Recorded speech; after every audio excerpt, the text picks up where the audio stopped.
Nag-deliver po ako sa residence ni former Senator Trillanes. Sa bahay niya? Correct, sir. Okay. Maleta o envelope? Dalawang envelope. Ako po, sir, kay dating Senator Trillanes, nakapag-deliver din po ako doon ng 2 beses sa residence niya. Sir, experience ko rin po kay former Senator Trillanes. Itong 2025 po, nagdala kami ni Mark Tiksay doon sa bahay niya dyan sa may Antipolo. Isang expandable paper bag po. Ano to? One time lang ba to nangyari o regular na nagbibigay Sa si... partisipasyon ko, sir, isang beses lang ako naka-concert. Ano ba sa iba na... Actually, sir, dalawa kami nung nagpunta doon sa sa baba ng Shangri-La sa level 3. Kami nagbuhat noon, lipat sa sasakyan namin. Tapos inakyat namin doon sa 56 Horizon. Saka may mga iba pa kami mga kasama ni sir. Tulad nila... Pero isang beses lang to. Sa akin, sir, isang beses lang, sir. Sa akin din, sir. Yun Isang lang beses yung lang. isang beses. So after nyo matid, alis na kayo? Yes, sir. So wala namang pag pinag-deliveran, kinuha ni Saldi ko yung kalahati, tapos, ito, dali nyo na sa iba. Walang ganon. Wala ganun, sir. Siguro, nung pagkatapos ng ibang araw, yun na, in-deliver na yata kung saan yung ipa-deliver po. Meron pa po ba dito na naalala na pinag-deliveran ninyo na kayo mismo personal nakita ninyo o alam ninyo na ito ay sa particular na tao na ito? Meron po ba kayo naaalala? Sige. Sir, ako, sir, nag-deliver po ako sa residence ni former Senator Trillanes. Sa bahay niya? Correct, sir. Okay. Maleta o envelope? Dalawang envelope. Hindi mo binibilang yung laman nun? Sir, ang concern talaga kung sino nagbibilang dyan, sir, ay yung mga AE. Kasi kami, sir, driver bodyguard lang. So, ang concern lang namin, pagmaneho, ang pagbibilang ng pera, yung mga AE. So, nung diniliver mo sa kay Trillanes, siya ba ang tumanggap? Tao niya ba? Sir, yung pagdating na namin doon sa bahay nila, si Mark Tiksay na po yung pumunta doon sa loob ng bahay. Paano mo nalaman ng bahay ni Trillanes yun? Sir, 2 beses po ako nagpunta doon. At saka yung bodyguard niya ay nadoon kabats ko din. Okay. Okay. At saka, isa pa, sir, dagdag ko pa. Noong panahon na nagdadrive pa ako kay Joey De Guzman, 2 beses ko din na sinundo doon sa may DBA, Dasma Village, Makati, si former Senator Sonny Trillanes. Kasi ayaw niya magpakilala, sir. So hindi ko alam kung bakit ayaw niya magpakilala. So sinundo ko doon sa may gate ng Pasay Road. May nabanggit kang Joey De Guzman. Sino ba ito? Ito ba yung media personality? Media sa sir, siya yung pinag-drive namin. 2 po kami dati. Nagkapalitan. Sige, Mike, sir.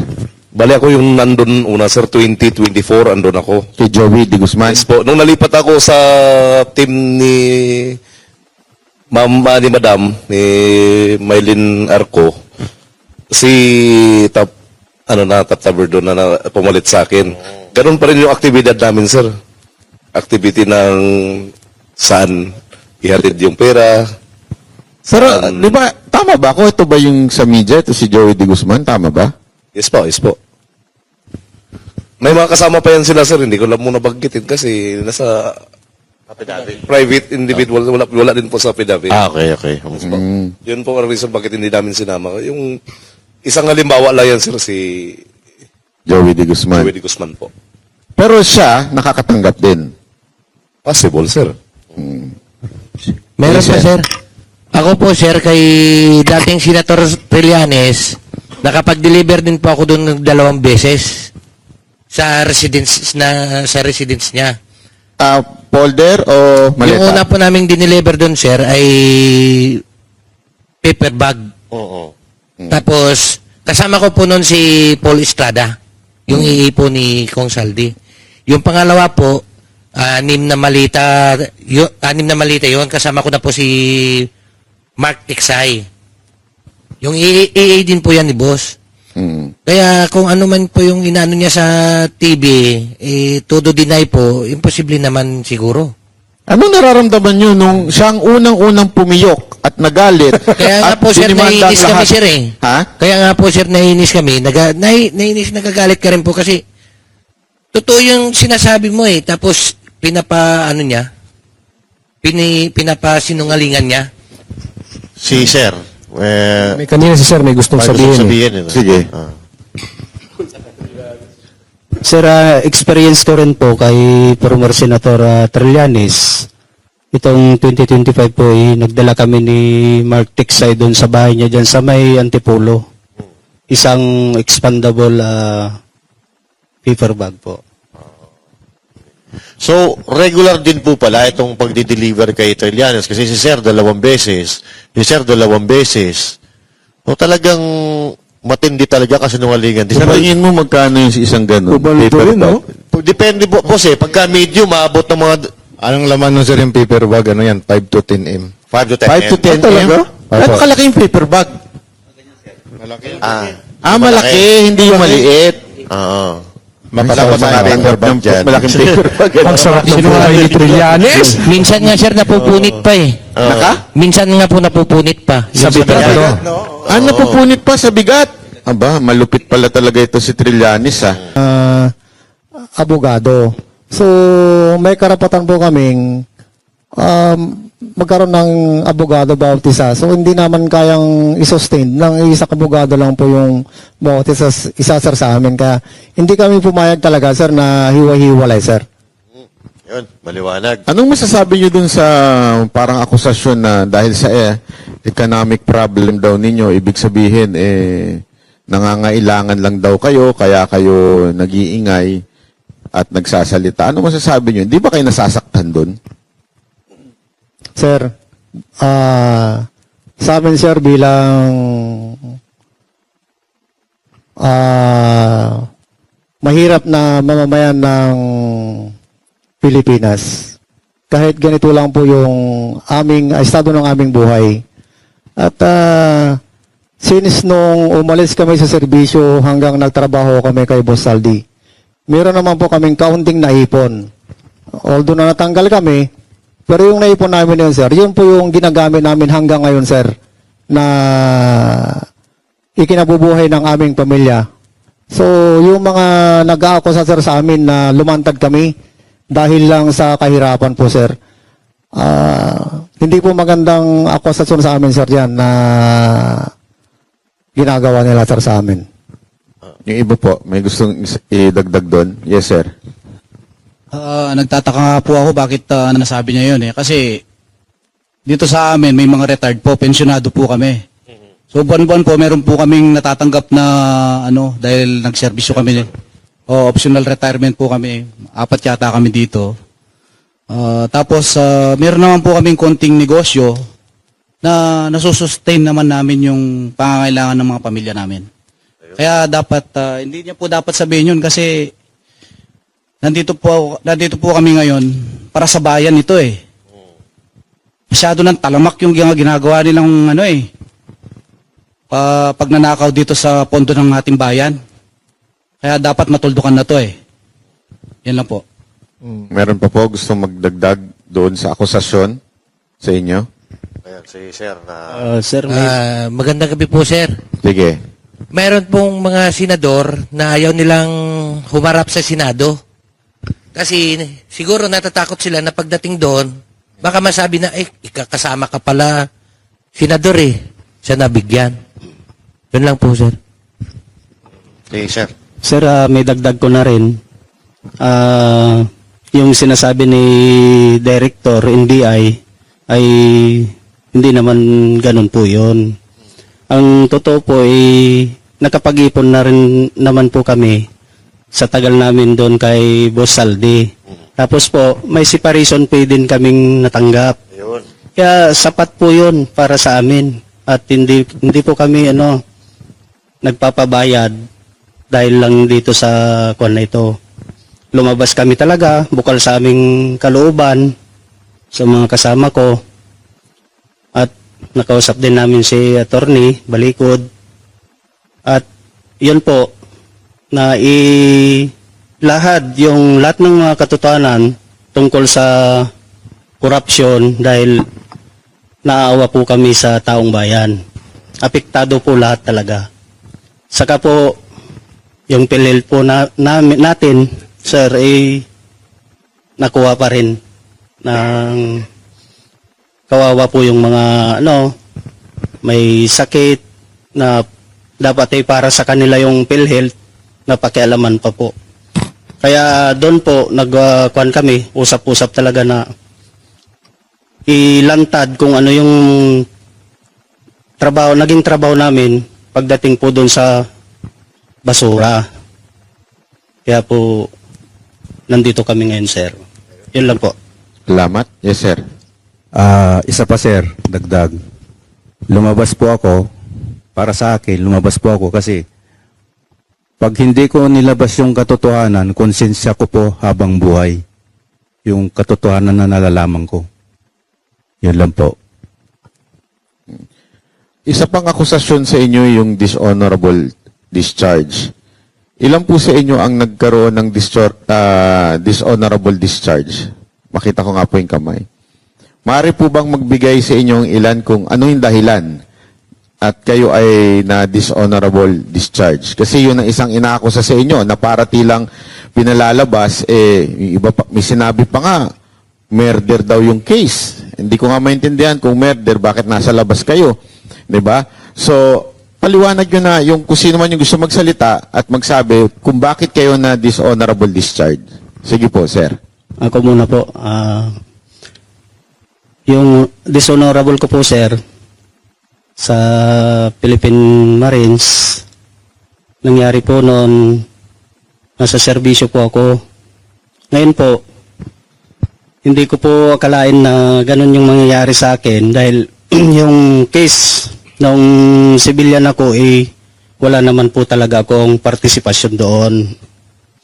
Tapos po, nakapag-clearance ako sa Marines, nakapag-enlist ako noong 16 November 2000, clear naman po ako. Hanggang nag-report na po ako sa Mindanao, doon po sa Zamboanga, din Tawi-Tawi, Hulo, ganun po. Then, bumalik ako ng Manila dahil na-reassign ako ng 11 Batalyon. Doon po, nalaman ko na meron po akong kaso na nilabas ng Philippine Navy laban sa akin na nasangkot ako sa kaso. Yun po frustrated murder. Yun po. Then, ang ginawa sa akin, na-discharge po ako. Tapos, inayos ko po yung kaso ko sa regional, doon sa probinsya namin, sa Pangasinan. So, matagal po yung proseso kasi po sa korte. Then, naipanalo naman yung kaso. Nagkaroon po ng resolution, yung case. Tapos, pinarnisan ko po yung NBI para makapagkuha po ako ng clearance. Yun po yung naging dahilan ng aking pagka-discharge sa Marines. Although, sir, gustong-gusto ko talagang magserbisyo. Dahil sabi ko nga, motto ko nga doon sa area, mamamatay lang ako na uuwi. So, yung kwan na yun, yung paninindigan ko na yun, buo talaga yung loob ko na magserbisyo sa ating bayan. So, masakit yung loob ko dahil nasangkot ako sa kasong hindi ko naman ginawa. Yun, sir. Naging dishonorable po ako dahil sa nangyaring yun. Pero, tinanggap ko pa rin po kasi sumobra na po ako doon sa taon na dapat makabalik na ako ng 5 years sana, nakabalik na ako sa Marines. Ang sabi po ng Navy sa akin ay overstaying na po ako sa labas. So hindi na po ako tinanggap. So linawin ko lang, sir. Dismiss yung kaso nyo. Dismiss po yung kaso ko sa Prosthetic korte po. murder. Opo. So, malinaw yon na hindi tumatakbo yung kaso ngayon. Dismiss po. Dismiss na Tapos po. hindi kayo pinabalik. Opo, sir. Ganun po yung nangyari. So, yun ang dahilan dahil daw, hindi dun sa murder, kung hindi dahil matagal daw kayong nawala. Yun po yung dahilan na hindi ako nakabalik agad po. Sige po, meron pa po bang gusto magsalita regarding this honorable discharge? Yes, sir. Magandang gabi po. Sa case ko naman po, sir, nag-awol po ako dahil po sa pamilya ko po. Problema sa tatay ko noon, nagkasakit. So, during that time, nasa line ako ng pamamanihikan ko doon sa malayong lugar ng aking misis. So, na-hospital si tatay ko dahil sa travel namin. Nagpaalam ako na pwede po ba makapag-extend, ma'am, sir? Kasi si tatay ko, dinala namin sa hospital, nagka-emergency. So, nangyari, hindi ako pinayagan, sir. Tapos, nung bumalik na ako, nag-report ako, kahit inawal ako, nag-report pa rin ako. Doon na, sir, na tinuluyan ko na lang talaga dahil parang bumaba na yung moral ko noon, sir. Pero ang issue dito kasi, sir, this is not just about our military background. Ang issue dito, sir, is corruption, sir. Lala na, sir. 18 point something trillion ang utang ng Pilipinas. Paano kami sunod na araw, sir? Paano yung mga anak at magiging apo namin po? Kaya po, desisyon po kami na lumabas, hindi dahil sa binayaran kami. Kung sino man po nagpapakalat ng binayaran kami, hindi po yan totoo po. Kasi ito, konsensya na lang namin kung hindi namin sabihin ng totoo kung ano nalalaman namin dito sa korupsyon, hindi lang sa flood control, sa lahat ng korupsyon na nagaganap dito sa bansang Pilipinas po, sir. Maraming salamat. Meron pa po? Na gustong paliwanag? Sa akin, sir, nangyari kasi sa akin, sir. Noong panahong doon sa area ko, sir, tapos nabalitaan ko lang yung asawa ko may sakit sa puso. Tapos nun, sir, kasi ang sabi kasi ng asawa ko, sir, unang uwi ko doon, 1 year kasi kayo kung hindi nakauwi, sir. Doon ako sa solo na assign. Tapos sabi ng asawa ko, sir, nung unang uwi ko, huwag ka nang bumalik. Sabi ko, kailangan ko bumalik. Ngayon, sir, nag-away-away kami dalawa kasi ayaw niya talaga ako pabalikin. Tapos nun, sir, nangyari, ngayon, sir, pagbalik ko sa area, sir, ngayon, sir, nabalitaan ko yung anak ko at saka yung asawa ko may sakit. Na-confine sa hospital yung asawa ko. Yung anak ko may ng leukemia. Tapos, nung panahon na yun, sir, operation pa yun, sir, sa Danag, sir, sa Patikol. After nun, sir, mabuti, sir, may signal naman yung maliit na cellphone, sir, nakapagtawag ako. Tapos, nabalitaan ko lang na ganun nangyari sa pamilya ko. Yun, sir, sabi ko, umiyak ako dun sa, sir, umiyak ako dun sa barracks ko, sir, dun sa, nag-ano kami dun, sir, harboring. Umiyak ako dun, sir, tapos sabi ng officer ko, sir, umuwi ka muna. Tapos nun, sir, ang ginawa nila, pinababa ko ng Sulu, ng bus-bus, tapos pinapunta ako ng Zamboanga, in-advisean ako na, na kung may pagkapirahan ka pa, withdrawin mo lahat, ipadala mo sa pamilya mo. Tapos doon, sir, nung panahon kasi noon, sir, nakapag-isip-isip na ako, sir, eh. Kasi mahirap pag bumalik ka, wala ka ng madat ng pamilya, anak mo. Mahirap mo, sir, sa panig ko, sir. Mahirap yun, sir.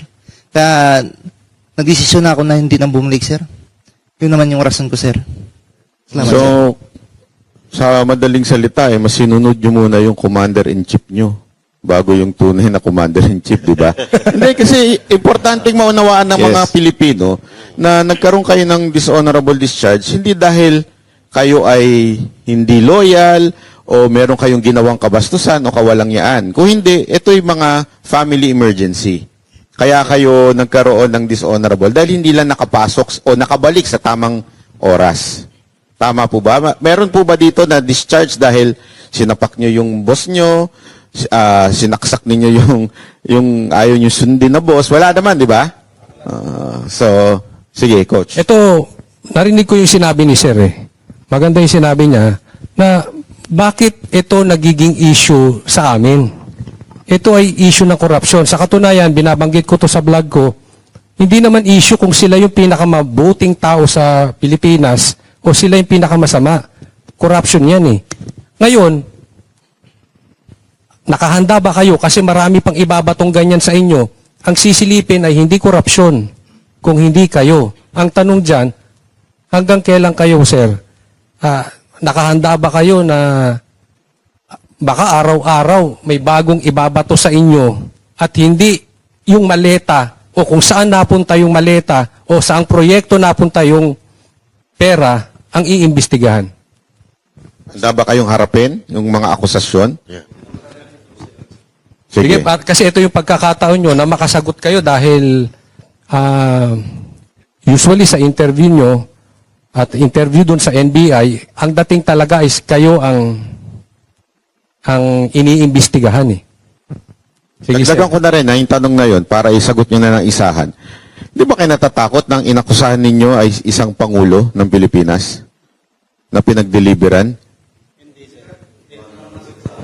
Sige, Mike po.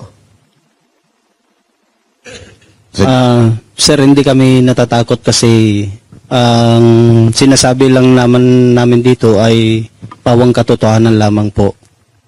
At bis po doon sa trabaho namin, nasaksihan naman talaga namin yung mga pera at kami yung nagdadala sa mga sangay ng gobyerno po natin. Yun lamang po. Okay, may gusto sumagot? Yes, sir. Sa likod. Yung ginawa namin dito, sir, wala naman po kaming sinisirahan eh. Ang nilalahad lang po namin dito, yung katotohanan. Kasi po, tinarabaho namin yan eh. Nagbasura kami, dineliver namin. Nagsasabi lang po kami ng totoo. Wala po kami sinisiraan dito. Yun lang po. Tsaka yung sir yung napansin ko, yung pagbabayad daw sa kanila kaya sila lumabas. Walang sense eh. Kasi isipin mo, gobyerno na nakaupo, yung kakalabanin nila. Pwede sigurong bayaran sila para manahimik. Yun, pwede pa. Pero yung bayaran para lumabas at kalabanin yung gobyerno, parang mahirap eh. Imposible eh. Master. Pero meron na. Meron akong balita. Sino yan? Bulong-bulungan. Binayaran? Na may mga nagtangka magpatahimik sa inyo. Gusto bayaran, boss? Meron dyan, sir, magsalita sa inyo tungkol dito. Meron daw nagtangka magpatahimik sa inyo at nag-alok ng maleta. Yes or no? Yes po, sir. Magkano to? Sige, yung sagot po, yung sagot. Hindi naman sir usapan ng malita ito sa pag-fairness sa amin na babayaran kami. Pero hindi po kami pumayag doon. Kasi sabi nga namin, kung Dikit po natin yung mikropono. papayag tayo sa babayaran tayo para tumahimik, parang makukonsensya kami sir sa ganun sir na parang hindi namin ilabas yung katotohanan. Pero ito, marami nagtatanong din eh. Sabi nila, parang it's too good to be true. Anong ibig sabihin nun? Parang, imposible naman. Sila yung nagdi-deliver ng maleta nun. Hindi ba sila kumupit? Yun yung mga tanong ng mga tao eh. Hindi ba sila kumupit? Hindi ba sila na-tempt na humingi doon sa pinag-deliveran nila? At tapos mananahimik na lang. Ano masasabi niyo sa mga tao nagsasabi ng ganun? Yes, sir. Sige, nasa likod. Sir, yung mga nagsasabi kasi ng mga ganyan kasi, sir, mga, kumbaga sa sir, mga isip, munamon, sir, eh. Pag sa yun ang paningin ko, sir, sa kanila, sir. Kasi, kung balik rin natin sila, sir, yung nandito sa kalagayan namin, sir. Kaya nga nandito kami, sir, at para ilahad itong kalokohan ng mga ginagawa ng ating mga namumuno o yung mga pinanggagalingan, sir, ng mga ating mga ninakaw na pera na yan. Nandito kami sir para aming ilahad talaga sir yung mga nalalaman namin. Kaya yung mga naninira sir sa amin, normal lang naman sir na tanggap naman namin sir yung mga paninira nila sa amin sir. Hindi ko po alam kung nabalitaan nyo na ito Kasi merong kumakalat ngayon na hindi naman kasikatan na journalist na nakakuha daw kayo ng tig 5 milyong piso. Pabalato naman mga boss. Ano masasabi nyo doon? Tig 5 milyon daw kayo Sabi ng isang journalist na hindi naman kasikatan. Pakisagot lang para malinaw po yung issue na yan. Sino kaya yan sir? Dapat ito Kasi lang yun sa ano sir, kung sino nagsabi sir sa kanya. Ano ito ng kung di ako nagkakamali, dati siyang anchor ng ABS-CBN at ngayon parang may column siya sa isang Yan ba dyaryo. yung bakla? Medyo matanda na to medyo matanda na. Baka na-deliveran din yan sir. Baka na-deliveran din. baka na-deliveran Baka din. na-deliveran din yan sir. Ito, diretso na tayo. Di ba nabanggit ninyo na merong media na pinag-deliveran o merong PR? Maaari nyo po bang sabihin yung pangalan? Kung ayaw nyo sabihin yung pangalan, okay lang din. Pero saan nyo to na-deliver at para saan itong delivery na to kung alam ninyo? Kung may alam lang kayo. Yes sir, para sa akin kasi na-assign ako sa binanggit na media personality o media, sir. Bali, ang activity namin araw-araw and every time may meeting na mga personalidad sa media na kilala din, kasi parang meron nga kami na-deliver sa house. May na-deliver nga kami sa, hindi ko lang muna sa bagitin sir kung ano establishment. Basta bandang, rin sir. Madirig na siya? Tomas Morato. Diyan din banda. Tapos, alam mo naman sir, maraming mga matitinding mga pangalan dyan. So, sa mga media, meron din nga ako kaming na-deliveran natin sa bahay nila. Every week. Tapos meron Once a week to, sir. Yes. Once a week. Meron din po kaming nadideliveran diyan sa station, sa drop-off lang, abutan lang. Hindi ko lang muna po sa Maleta o envelope, sir? Ano lang naman, yung paper bag lang naman. Paper bag. Yes po. Ito sir, bago tayo